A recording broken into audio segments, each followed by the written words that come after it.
او دا یو بل ورور سوال کړی چې که څوک په خوب کې وډار شي یا بد خوب وګوري او وبیریږي نو بیا به څه کوي؟ الجواب بالله التوفیق. معززو ورونو او خویندو، اوله مسله دا ده چې کله څوک په خوب کې وډار شي بد خوب وګوري، دا خوب به چاته نه وایي، دا به د خپل ځان سره ساتي.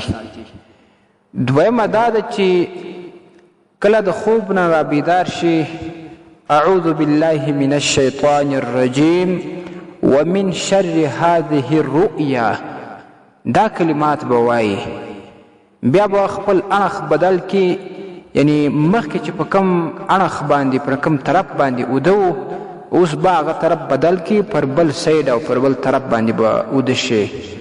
انشاءالله کتابونو کې راځي چې بیا به دا خوب هیڅ زیان هم ورته ونه رسوي. یو ځل بیا هغه کلمات وایم چې د خوب نه څوک را بیدار شي او په خوب کې وډار شوی وي یا بد خوب لیدلی وي، هغه دا کلمات ووایي: اعوذ بالله من الشیطان الرجیم ومن شر هذه الرؤیا. ستاسې د اسلامي پوښتنو جوابونکی مفتی حکیم الله صابر الحنفي صاحب.